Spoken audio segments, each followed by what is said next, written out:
Hello किसान भाइयों, मैं हूं आपका मछली वाला भैया उन्मेष टहरिया, फिशरीज ग्रेजुएट एंटरप्रेन्योर, और आप देख रहे हैं ऑस्कर फिशरीज।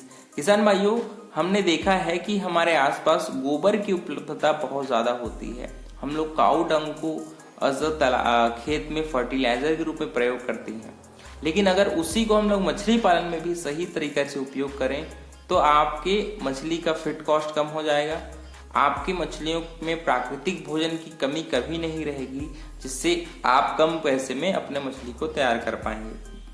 तो देखिए, गोबर को तालाब में हम लोग दो प्रकार से प्रयोग करते हैं। एक तो होता है फर्मेंटेशन के रूप में, और दूसरा होता है प्राकृतिक भोजन बनाने के लिए। क्योंकि तालाब में गोबर डालने से मिट्टी की गुणवत्ता बढ़ती है और आपके तालाब में ऑर्गेनिक कंटेंट है उसकी मात्रा बढ़ती है। हम लोगों को अलग से DAP, urea, single super phosphate थोड़ी मात्रा में डालना पड़ता है, लेकिन अगर आप गोबर का रेगुलर बेसिस पर प्रयोग करते रहेंगे तो तालाब में ये जो न्यूट्रिएंट्स है वो अपने आप उपलब्ध होता रहता है गोबर के माध्यम से। ठीक है, तो सबसे पहले गोबर को आपको ठंड में प्रयोग कैसे करना है उसके बारे में डिस्कस करूंगा।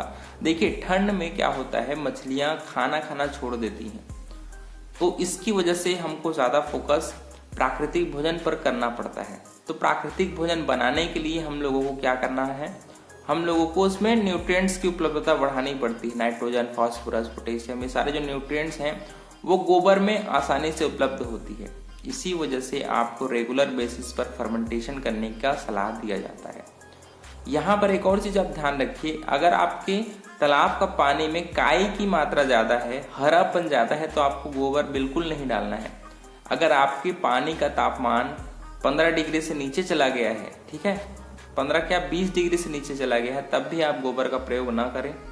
आप ठंड में जब मौसम बहुत अच्छे से खुला हुआ है, दोपहर तक धूप खिली हुई है, तब आप कम मात्रा में गोबर का प्रयोग जरूर करिए। क्या होगा, अगर आप गोबर का सही तरीके से प्रयोग करेंगे तो प्राकृतिक भोजन है वो अच्छी मात्रा में बनी रहेगी। और मान लीजिए आपकी मछलियां ठंड में खाना खाना छोड़ चुकी हैं, तो पानी के माध्यम से आप उनके शरीर में भोजन पहुंचा सकते हैं।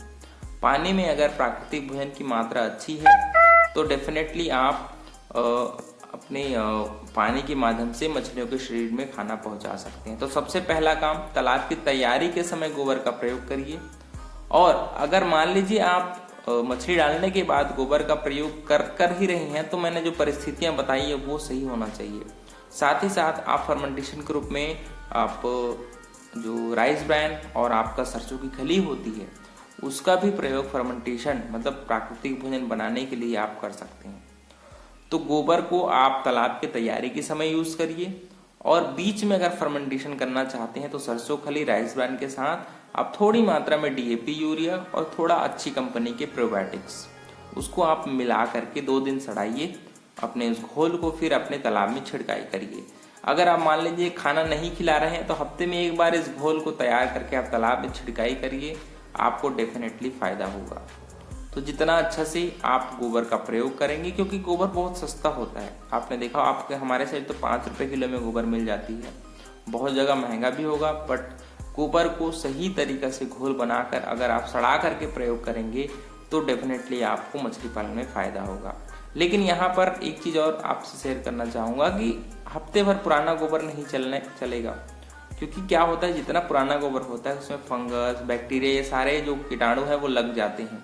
तो उससे अच्छा ये है कि आप फ्रेश 1 से 2 दिन पुराना गोबर प्रयोग करिए, जिससे आपके मछली को कोई बीमारी न लगे, आपकी पानी की गुणवत्ता ज़्यादा खराब ना हो, अमोनिया लेवल कंट्रोल में रहे। क्योंकि गोबर को अगर आप पुराना डालेंगे तो उससे अमोनिया गैस बनता है। इसी वजह से आपको सलाह दिया जाता है कि गोबर को कम से कम 2 से 3 दिनों तक सड़ा करके ही तालाब में डालिए, ताकि अमोनिया है वो सारा बाहर निकल चुका हो और उसका न्यूट्रिएंट्स है वो जाते ही तालाब में घुल जाए और आपके प्राकृतिक भोजन को बनाने में गोबर है वो मददगार साबित हो।